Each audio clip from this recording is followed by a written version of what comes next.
Top of the morning, Sonoma County, planet Earth, and to all the lovely ladies and gentlemen, a hearty and healthy Irish hello.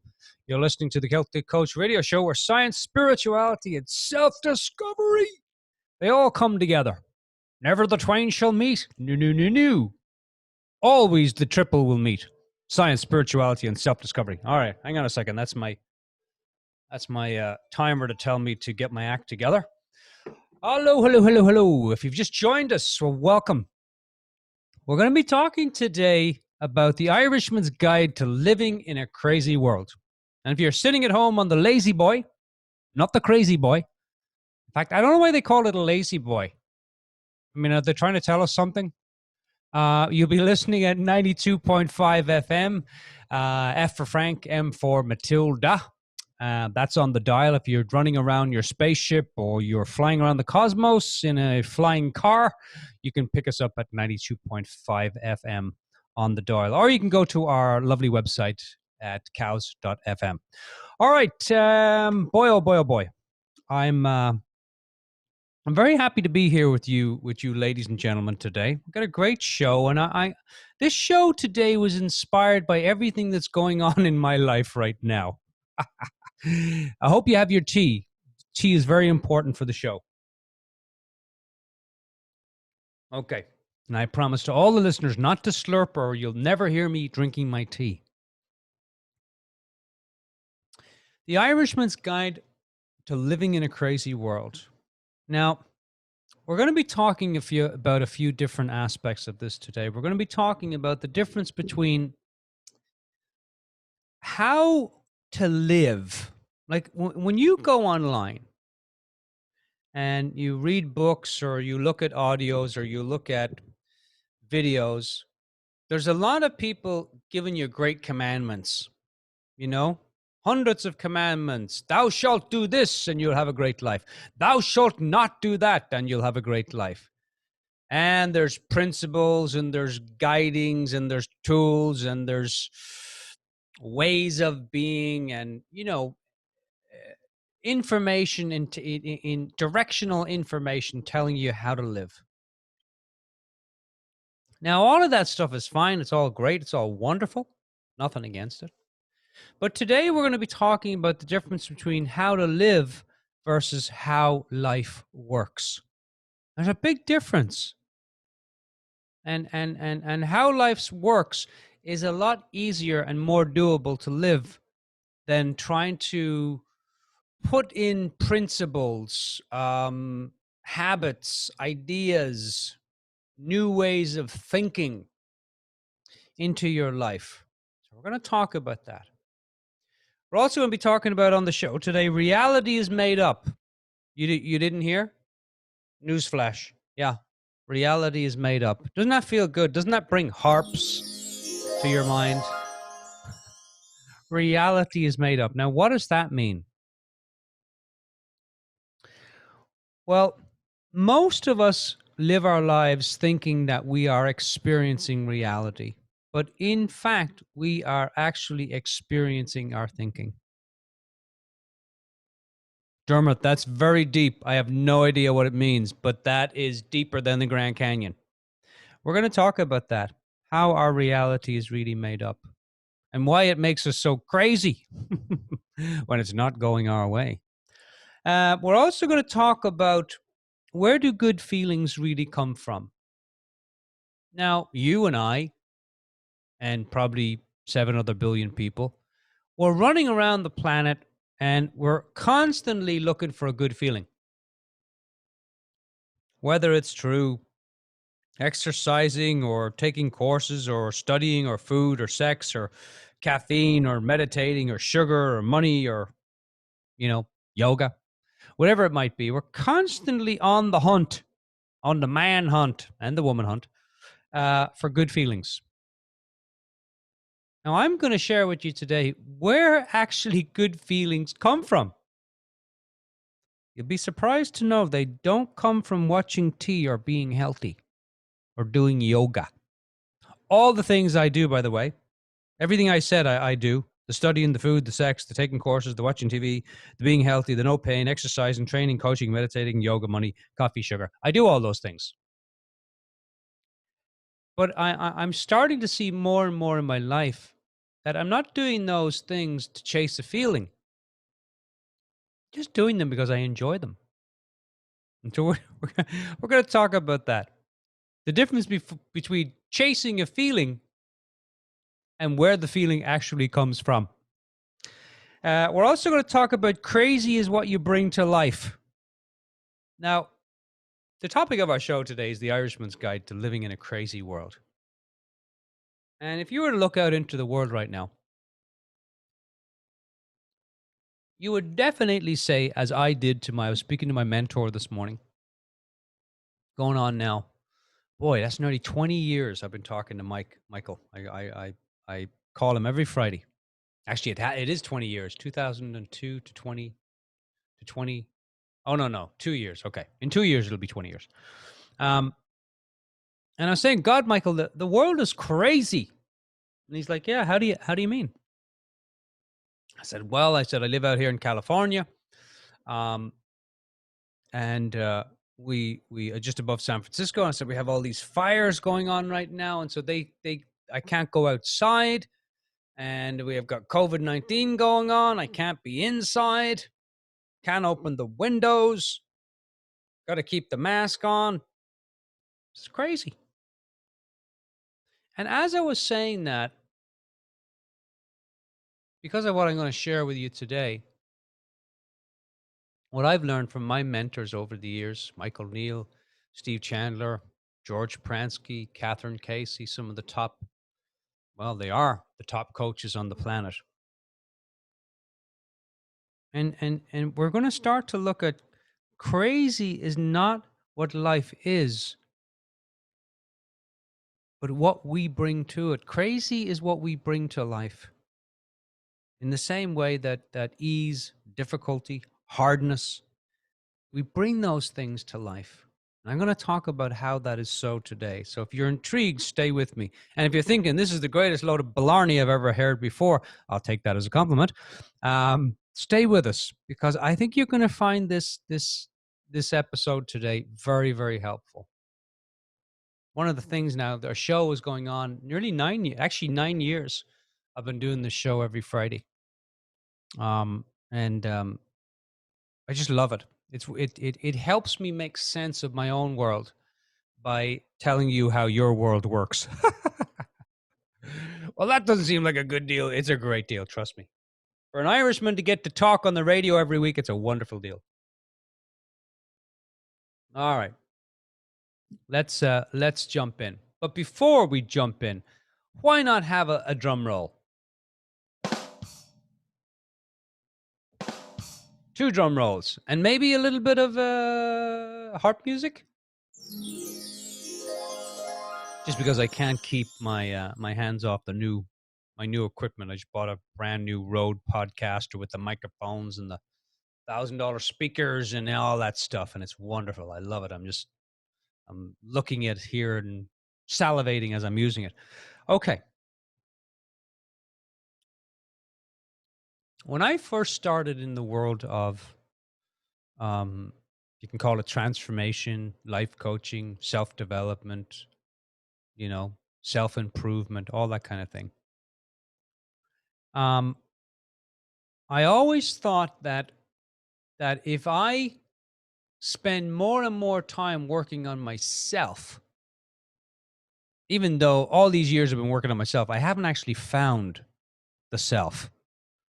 Like I often wonder, what self am I working on? Like where is he? Can't seem to find him. Like, it's easy to work on a house because the house is in front of you. But working on yourself is a little more difficult because you're like, okay, where is the self? I know I'm working on him, but he hasn't appeared yet. But anyway, I often thought, all right, so let me work on myself. When I was 29 going on 30, I decided to move from Aspen, Colorado, where I ran a restaurant for the Aspen Ski Company. And it was wonderful. I lived up on top of a mountain all year round. I was a mountain man. I had a big beard, had hair back then too, and actually hair all over my body. I was a mountain man, and I spent all the time up there. Kind of a bit of a hermit, Dermot the Hermit, they called me. And I loved it. And in the winter, I would run the restaurant, and in the summer, I would be up there and you know, mountain biking, hiking, you know, doing all sorts of stuff. It was wonderful. Just loved it. And then I decided to move to LA. When I moved to LA, something weird happened. My life fell apart.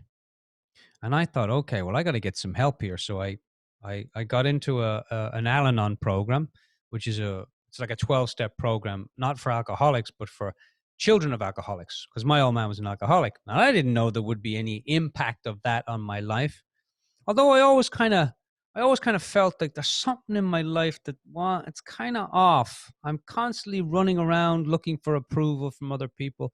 I'm constantly running around trying to please people. And so I always knew some part of myself that I can never find. Part of my life it was off. You know, like a bottle of milk that's been in the fridge too long, off, right? It's like after you eat 10 pizzas, your belly's a little off. That kind of an off. And I always had that sense that something was not correct with my life. And so when I went to LA, my whole life came knocking and it fell apart. And it was then that I got into a program for children of alcoholics and didn't even know there was such a thing. And, you know, this thing of yoga and meditation, I used to laugh at the people. Oh my God, I used to point and laugh at people who did yoga, all that kind of stuff. But of course, LA and the lady upstairs, the divine missus, had other plans for me. She would have the last laugh in terms of meditation and yoga. It's now a big part of my life.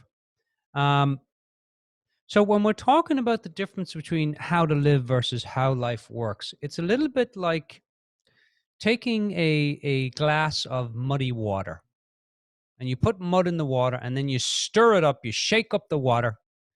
And in order to get the water clear, you keep shaking it in the hopes that it will clear. That's how to live. I'm going to take this and I'm going to work it and I'm going to do this and I'm going to do that and I'm going to make sure my life works. Again, I'm not saying this. I today as a life coach, I teach people certain things. I've taught meditation to my clients. I've taught my clients how to slow down. So this is not a negative or positive thing, but it's to look at how do we live versus how life works. And now both are necessary, but there's a distinction. There's a difference between the two, which I'm hopefully going to get to as soon as I stop ranting. So when we talk about how to live, we're talking about things like, okay, well, how do I live? All right, well, I know I need to do this, I need to do that. How do I live? Well, if I start, you know, taking this habit of working out every day and affirming good things in my life, and I'll take these 10 ideas that I got from the web from somebody I don't know, and I'll start applying them to my life to make my life better, because my life is not great and I want to make my life better. Now, that's one way of making your life better. No question. That's one way of how to live. And the other way then is how life works. It's kind of like taking a machine and working on the machine to make it better, although it's pretty perfect, or looking at the machine to notice how the machine works, how perfect the machine already is. So today we're going to look at both. We're going to look at how to make the machine better and how the machine actually works, meaning our lives. Now, when we look at how life works, what we're really talking about is, I'll say it in this way. We often think that we're experiencing reality. We often think that we're experiencing reality, but we're actually experience our thinking about reality. I give you an idea. Now, caffeine was something that it used to give me a really good feeling. I loved it, and it doesn't anymore. And the only thing that's changed about the caffeine for me is my thinking about it. It's really the only thing that's really changed for me is the thinking about it. You see, we think that we live in the feeling of circumstance. We think that when something happens to us in the outside world, a circumstance happens. The world is getting crazy. There's COVID-19. There's fires. There's this. There's that. And we think that's what's making us crazy. That's what's making us feel sad. That's what's making us feel angry. But in truth, if we're talking about the difference between how to live and how life works, then we're looking at our world through not the lens of circumstance, but we're looking at the world through the lens of our thinking. In other words, we don't feel the circumstance of the world. We feel the thinking that we have about the world. Another way of saying that is that we feel our thinking. And what we think about is the meaning that we give to something. So if I look out into the world and I'm thinking to myself, boy, the world is crazy. And I put a little bit of attention on that, on my thinking. So a thought comes into my head, oh boy, the world is crazy. And now I give some time and attention. I give some attention to that thought. It now transforms into thinking. So now I'm thinking, boy, the world is crazy. Look at what those people over there are doing. And look at all those fires. And look at all that craziness that's going on in Washington. And look at all this. And I feel that. I feel that thinking. Now, there may be circumstances, like if I look at the fires, and I think now the fires are making me really sad. But if I look at that in terms of I'm feeling my thinking, what's happening is I'm feeling my thinking about the meaning that I'm giving to the fires. And I'm giving meaning to the fires through my thinking. Now, that's not to negate that a lot of people, including myself, last year we had to evacuate. This year we may have to evacuate too. We don't know yet. But it's interesting what's happening this year. Last year, when we were told we had to evacuate, I had a lot of thinking and I got really peed off about the fires and the government and and the electricity and the power and gas company and all this stuff. I had a lot of thinking about it. And as a result of a lot of thinking, I had a lot of feeling. Have you noticed when you're up in your head and you're overthinking something? You feel all that. You feel I feel overwhelmed. Overwhelmed is just a lot of thinking gone south. Overwhelmed is when your thinking is, you got one foot on the gas, one foot on the brake in your thinking. That's what overwhelmed feels like. It's overwhelmed thinking. And this year, I've noticed that I don't have a whole lot of thinking about it. When I heard, hey, we may have to evacuate, I thought, okay. Now, the only thing that's changed from last year to this year is the thinking that I make up about the fires. Nothing else has changed. We have to move. We got to, pack up whatever we can in the house. The house may or may not be here if we need to move out. We don't know. It's the exact same scenario we went through last year with the fires. The only difference that this year is I don't have a whole lot of thinking about it. So the fires are not impacting me the way they did last year. Because when I heard last year we might have to move, I panicked. I went nuts. Talk about crazy. I went double crazy. I was crazier than crazy. All the thinking I had. I wore myself into the ground with all the thinking that I had about the fires.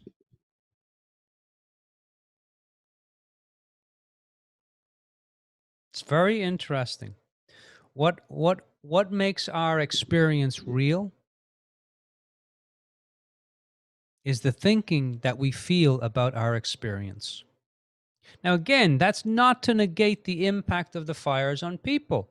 It's impactful. I got to move out my home. I got to go live, at my friend's house, and God bless them. I love them. But I'd rather be in my own home. Rather be sleeping in my own bed, drinking my own cup, showering in my own shower, sitting on my own toilet. You get the idea. We won't take that one any further than where I just went with it. So there's impact.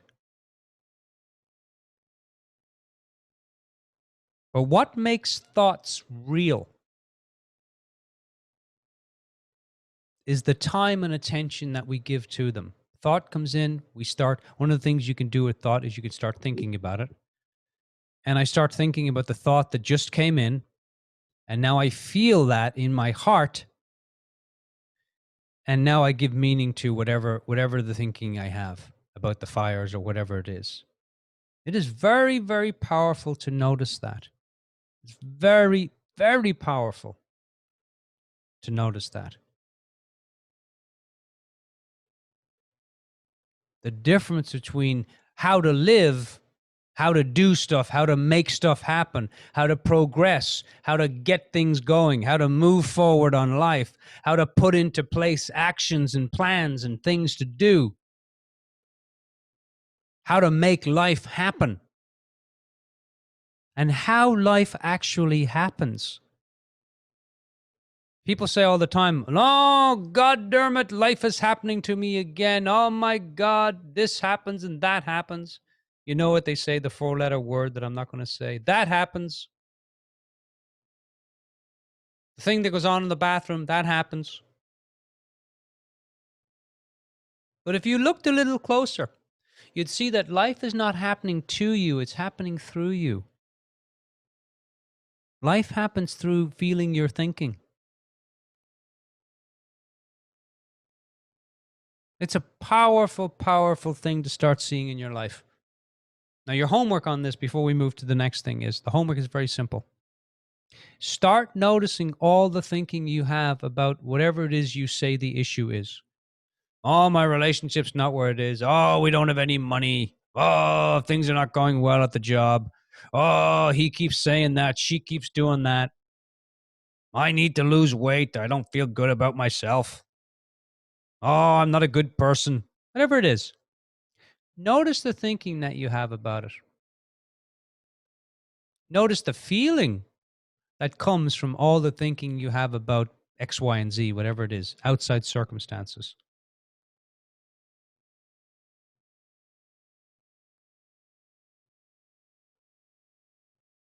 Most people say that oh, my psychology needs to be changed, Dermot. I have a faulty psychology.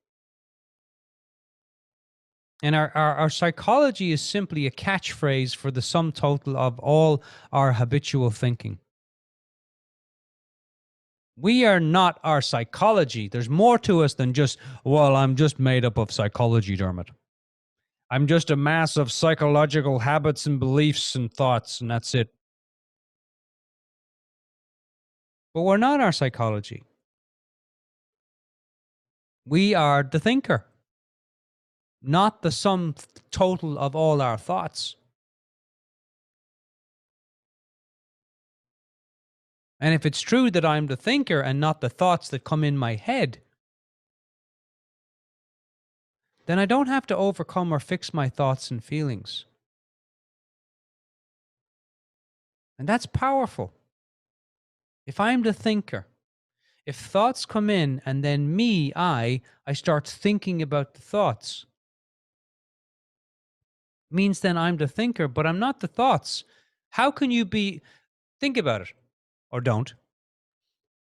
If you look at your day and you see how many thoughts come in your head, you would absolutely categorically say, Dermot, there's no way that I'm all those thoughts, or that I'm thinking up all those thoughts.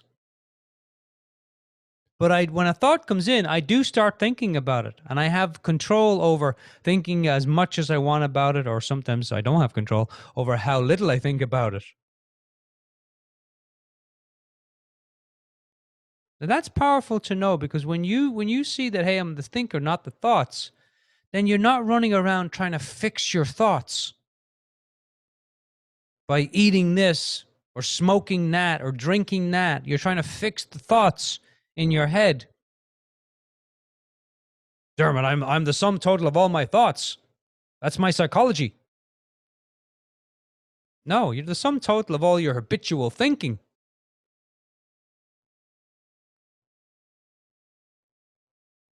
You're the thinker, you're not the thoughts. Thoughts come in all day long. That's not you doing that. That's some big radio in the sky. You're just the receiver. The receiver is the thinker, and the big radio in the sky is the thought manager, the thought producer.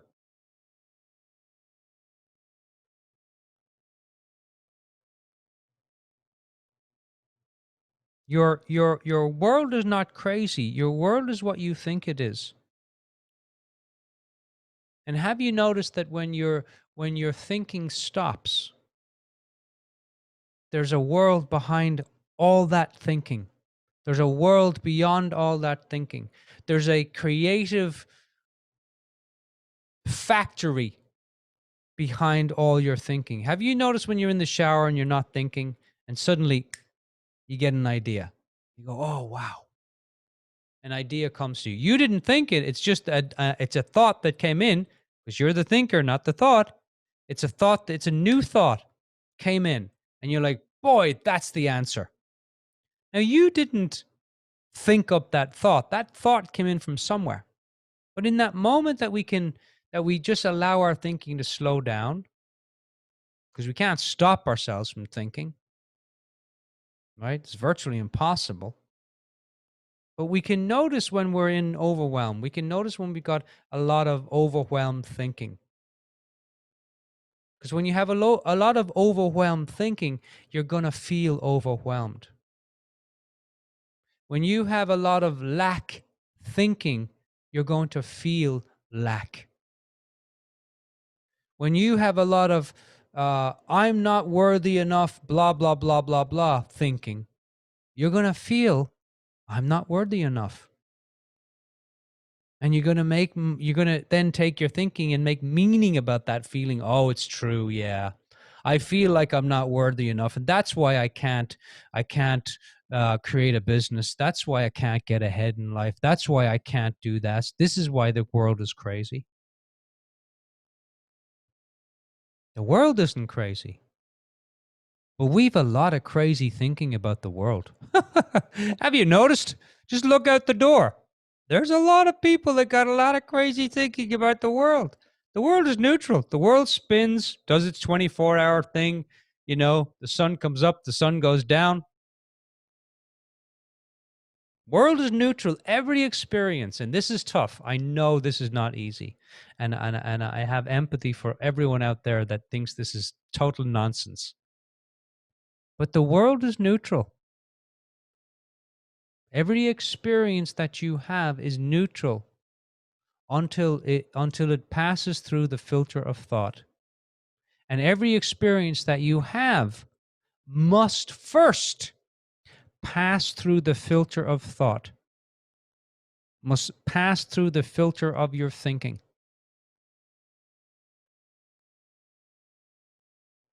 And if you can get a sense of that, a whiff of that, notice that even for a moment, hey, in this moment, I'm caught up in a lot of overwhelmed thinking. In this moment, I can see, I can feel. That's why feelings are so great. Feelings are letting you know where your focus is. Feelings let you know where your thinking is. If you're afraid and alone and scared, you got a lot of scared thinking going on. Has nothing to do with the world. Because the world happens through you, not to you. See, we're constantly trying to change our behavior. We're constantly trying to change our habits. We're constantly trying to build new habits and better habits so that we can feel differently about life. Let me say that again because that may be the most important thing I say. And then we're going to take a musical break. We're constantly trying to change our behaviors on the outside without any change on how we're seeing the world on the inside. In other words, we're constantly trying to make ourselves feel safe by buying a new car, reading another book, listening to another audio. That's what you're doing right now. I'm going to stop listening to your show, Dermot, if I'm just using it as mental Xanax. Yeah, it's okay. Use it as mental Xanax. But see that that's what's going on. Well, Dermot, I enjoy the show. Yeah, of course you do. But for years, I still do today, I use these shows or I create these shows or I read books to relax me, to mentally calm myself down. I do that with behavior change. All right, I'm going to start working out 5 days a week. I'm going to start working out for 20 minutes every day. That'll make me feel better about life. But no amount of behavior change is going to make you feel better of life because life is not happening on the outside. Life is happening on the inside through feeling your thinking. Oh, I'm going to work out. Okay. And I go Thursday, 9:00. Here I am. I'm working out. Boy, do I feel great about life. Yeah. I'm working out. I committed. I'm a man of integrity. I said I was going to do what I'm going to do. And now I'm doing it. And all the while, my thinking is saying, yeah, you're a man of integrity. You're great. You're great because you're working out. You're wonderful. And then next week, I miss the workout. And what happens? My thinking starts saying, oh, God, you're not a man of integrity. Oh, you're lazy. Oh, for God's sake, you need to lose that spare tire. Oh, man, you're pathetic. All thinking, all thinking. That's why you can never overcome a feeling with an outside circumstance. You can never change a feeling by changing the outside. Yeah, the question becomes, well, Dermot, then how do I change the feeling on the inside? And it's a great question. And the answer is you've got to start to see that the feeling is not coming from the outside, it's coming from the inside. As soon as you notice, hey, my feelings are coming from my thinking, and my thinking is coming from the inside. My thinking is coming from a thought that now I'm started to think about. My experience of life is coming through me. It's coming through my thinking and feeling. It's not coming through the circumstance. That is powerful, everyone. Let's take a little break here. I know that was you're going to listen to this show a few times. Let me tell you, you got to listen to the show a few times because when my mentor started talking to me about this, I flipped. I was like, I need a coffee. I couldn't believe what he was saying. All right, we'll be back right after this piece of music. So stay tuned, everyone. Stay with us. Stay with us. More to come.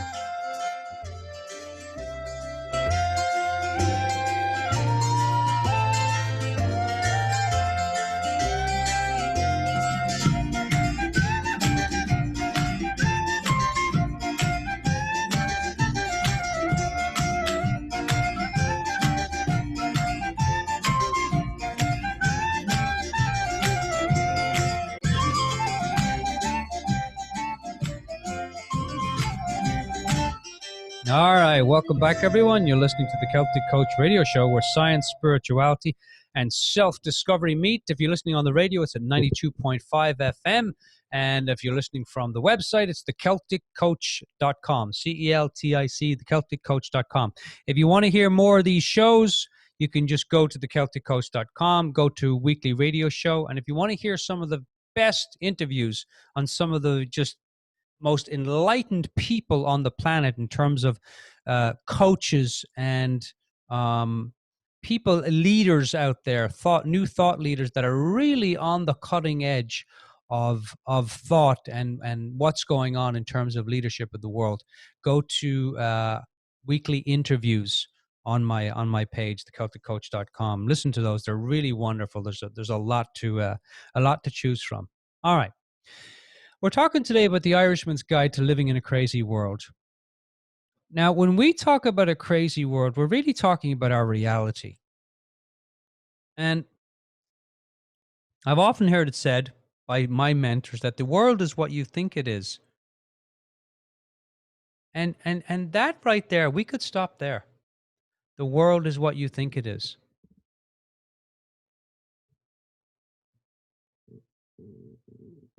When we're looking out into the world and we're wanting to try and fix our reality on the outside, we buy more things, we make more money, we get new relationships, we eat more food, we smoke more cigarettes. We try to make our reality better by changing it on the outside. But reality is happening through us, not to us. Reality is made up, everyone. Now, how can that be so? Well, first of all, if reality was true, then everyone would have the same reality. And have you noticed there's 7 billion people on the planet and nobody seems to have my reality? And my reality is the only one that makes any sense, by the way. Do you ever hear yourself saying that? Gosh, I wish people would just get on track here with my reality. If only people would think the way I think, then the world would be a better place. You ever had those thoughts? Come on now. Come on now. Put your hands up. Put your hands up. See, have I got any music that will... Oh, we'll go with a drum roll on that. No, Dermot, I don't want anyone to think the way I do or look at reality the way I do or live the way I do. We all do to some extent. Now, why is that? Why is it that when you look out into the world, everyone has their own reality? How is that possible if we're living in one reality?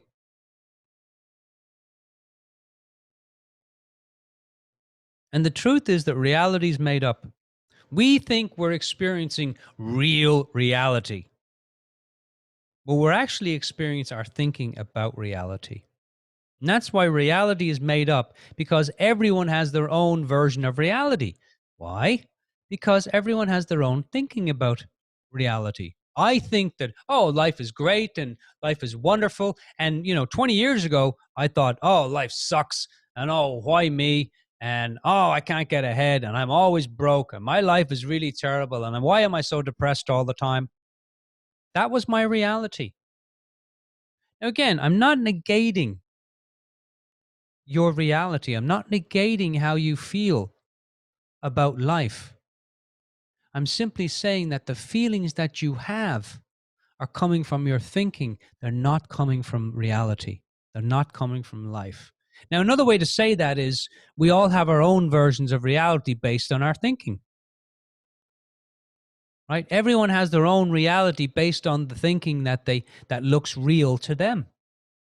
Or everyone has their own reality based on the feeling of their thinking. Reality is made up. Now, to go a little deeper into that, we could say that reality is made up because what I'm thinking, I'm feeling. And the feeling feels real. Like when I'm in fearful thinking, when I'm afraid, it feels real. I have a visceral a feeling in my belly. I feel it. But it's made up through my thinking. There could be nothing going on. Like the other night I walked outside and I have a lot of fearful thinking about the dark. And I walked outside onto the deck and right away I got the feeling.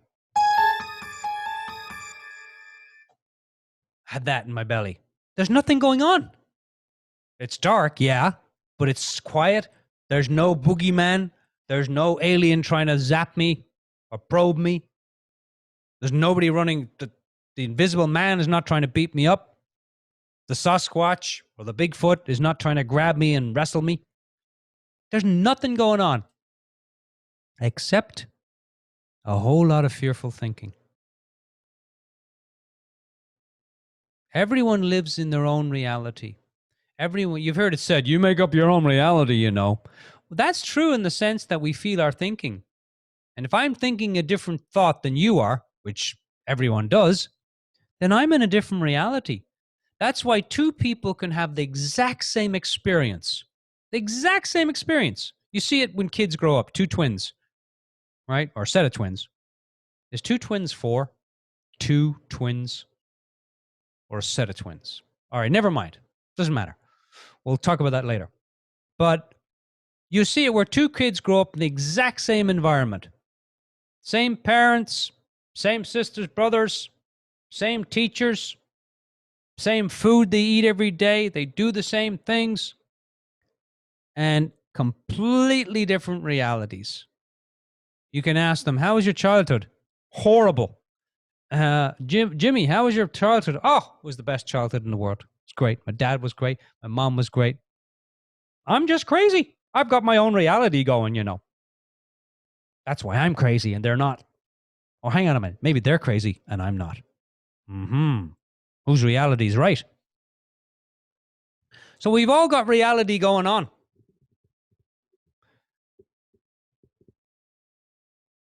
And the good news is, the really good news is, you don't have to change your inner reality. You just got to notice when you're stuck in a whole lot of thinking about it. Like I literally, this year around, if I have to move, like, yeah, okay, we have to move. I've done it before. And people might say, well, you've done it before, Dermot, so that's why it's easier. No, I've done it before. And so this time around, I have a whole lot less thinking about it. The reality of moving out and what I have to do is less real to me. It's less scary to me because I have a less scary thinking about it.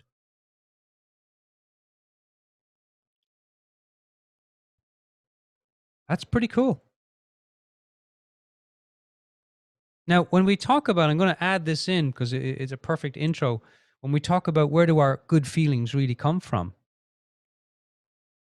You see, we're sold.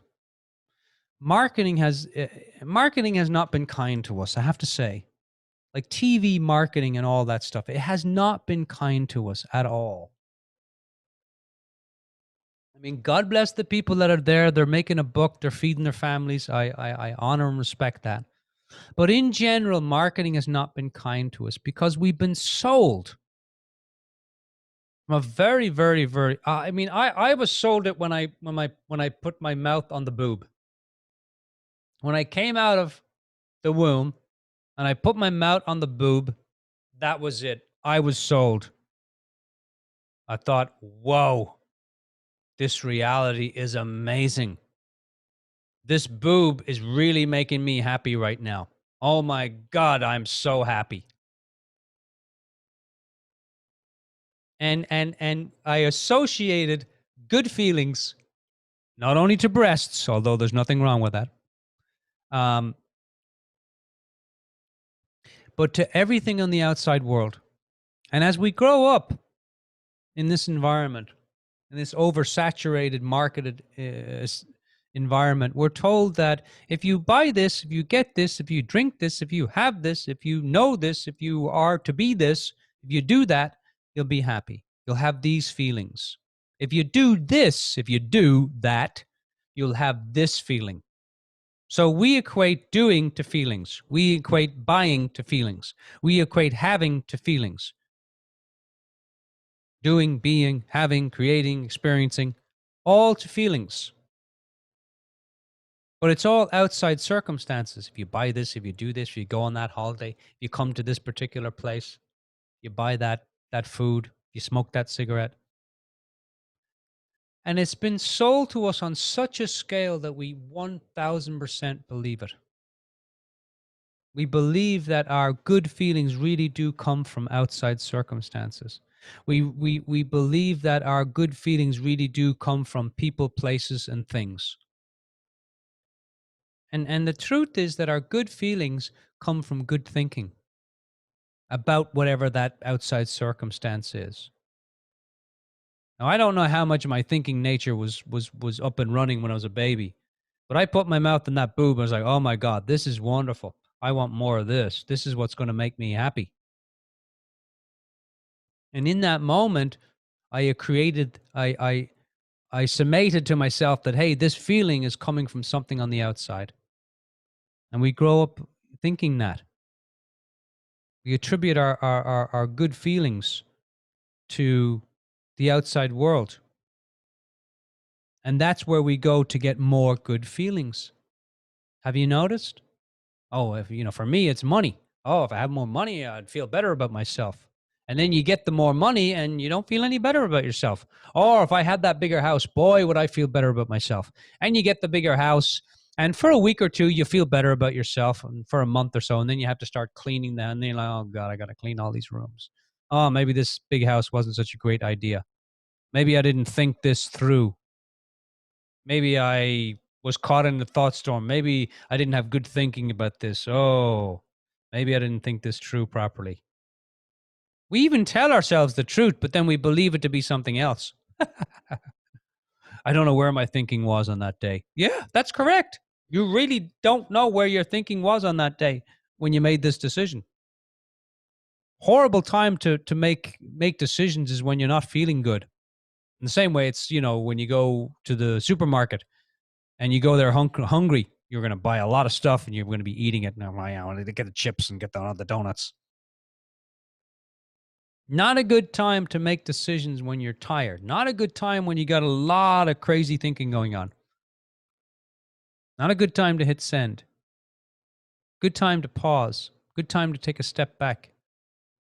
Did you know that we make our best decisions in the moments of clarity? We make our best decisions when we're the most calm. We make our best decisions when we have a whole lot less thinking about the decision. That's why I'll say to clients, I say, have you given up yet? They say, Dermot, I have this problem. I've been thinking about it all week. And I'm like, that's the problem. No, Dermot, you don't understand. I've had this problem all week. I've been thinking about a solution all this week. I can't find one. I said, yeah, that's the problem. And they say, Dermot, you're not making any sense. You're not listening. I said, I am listening. I'm listening to the truth of what you just said. You said you have this problem. You've been thinking about it all week and you can't come to a solution. And that's the problem. They're like, Dermot, please, what are you saying? I'm saying the very fact that you have so much thinking about the problem, that's the problem. You're never going to create a solution. Have you tried giving up yet? You say, what do you mean, never tried giving up yet? Have you tried giving up? Have you tried putting down the thinking? Have you tried stepping away from the thinking? Step away from the thinking slowly, please, sir. Put down your thinking, sir, and back away from the problem. That's right, sir. Just back away. Back away, sir. Back away. Back away. Keep going. In the moment that you put something down, the idea comes to you. That's why we have moments of clarity when we're in the shower, sitting in the bog, walking out in nature, when we're relaxed. We get the ideas in the moment. It's wonderful, powerful. Now let's bring this around to the last point that I want to talk about. Now, I work with a lot of clients, and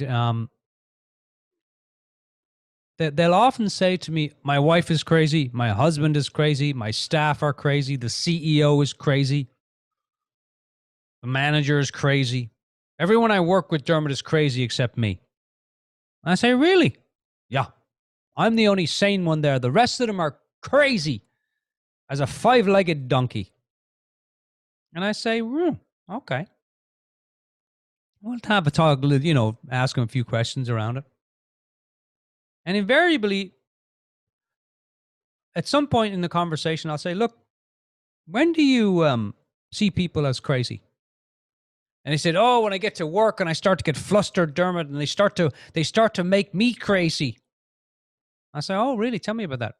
And then they tell me about all the thinking they have about the crazy employees. Now, guess where the crazy is coming from? This perception, this perspective, this idea of crazy, it's coming from them. Now, that doesn't mean there aren't difficult people in the world, although that's your thinking too. And hey, just because Dermot, well, okay, Dermot, so it's all my thinking, so I shouldn't hang out. I should hang out with crazy people? Not necessarily. Your wisdom is going to tell you whether or not that's a good idea. But crazy is what you bring to life. I often had clients saying, "This is really hard, Dermot." And I say, "No, hard is what you're bringing to the table." What do you mean? Well, you spend all week thinking about trying to solve this problem, thinking, and you've made the problem really hard in your mind by all your thinking. You've had hard thinking about the problem. And a problem is simply a question that needs an answer, or an answer that needs a question. A problem is something that needs a little space. But most people try to think their way out of a problem. And I'm going to invite you to relax your way out of a problem. Total opposite. That's how to live versus how life works. Life works much better when you step back from it. If you've got so much thinking on something, life is going to give you more thinking about it, and you're going to call that a problem. A problem is simply something that you've got so much thinking on that you can't figure out, you can't work out. So ease is what you bring to a problem. Difficulty is what you bring to a problem. Hard is what you bring to a problem. Things are easy when you've got easy thinking about it. Things are hard when you got hard thinking about it. Shaggy? Yep, it's true. I know that's not easy. I want everyone out there. I know this is a big topic, and I know I've thrown a lot at you here today. So I honor and really appreciate that you hung in with me today. Please listen to the show a few times and start asking yourself a few questions. Hey, do I notice when I've got a lot of thinking on something? Do I notice that I'm feeling my thinking in the moment? Do I notice when I have a lot of thinking about a problem that's a big problem or a small problem? You bring big thinking or small thinking to a problem. It has to be that way because life happens through you, not to you. So start asking yourself a few questions. Here's your fun homework. Where in my life do I see my thinking taking over? Where in my life, what parts of my life do I have a lot of thinking about? What parts of my life can I feel my thinking about life? What parts of my life do I sometimes have a lot of thinking about and then other times I don't? And how is my experience different? Where does my feeling really come from? Does it really come from my thinking? When I'm feeling desperate, do I have desperate thinking? When I'm feeling afraid, do I look to my thinking to say, "Oh, I have a lot of fearful thinking right now," or do I label the outside circumstances as the problem? And there's nothing to do with your thinking. You can't stop yourself from thinking. You can't shake a muddy glass of water and make the mud go to the bottom. But if you wait, if you just wait, the mud will settle all on its own. If you just have a lot of thinking about something, start washing the dishes, do something else, go for a walk, or just sit and look out the window and notice the system will calm down. It's built into a glass of muddy water that eventually the mud will settle. In the same way that for you, it's built in that our mind will settle. We go in and out of thinking all day long. We go in and out of thoughts all day long. The mud will settle all on its own. It's built into us. And that's really good news. That's good to know that it's built in. So don't be so hard on yourself out there, folks. Just start to notice when you got a lot of thinking. That's it. It's really simple. And the minute you notice you got a lot of thinking, your thinking will start to settle. It's like when you notice you're driving your car too fast, automatically your foot loosens off the accelerator, comes off the accelerator. It's like that. Happens the same way. All right, ladies and gentlemen, I hope you've enjoyed today's show. I've certainly had a wonderful, wonderful time being with you. And you can always write to me, thecelticcoach@gmail. Taking on two new coaching clients. So if you're a business owner out there and you're interested in some coaching, you'd like to sit and come talk to me, you can email me at thecelticcoach@gmail.com. Just email me. There's no charge. We'll do a few sessions, find out if that's something that you're interested in, if I can help you in any way. and there's absolutely no push to do anything else. But reach out to me. Like I said, I've got 2 spaces open now. I've just finished, and going to be working with a few more clients this year. So let me know if that's of use to you. All right. The next show is on September 10th at 1 p.m. We're going to be talking about how to be yourself when the world tells you not to. Oh, love it. How to be yourself when the world tells you not to. All right, Copes. Have a wonderful, wonderful week. Think big, have fun, and stay curious. And we'll see you all next week. You can check us out on Facebook, The Celtic Coach, YouTube, The Celtic Coach, SoundCloud, or you can just go to my website, thecelticcoach.com. Until then, think big, and we'll talk to you soon. And that, my dear friends, is No Blarney. Cheers, everyone.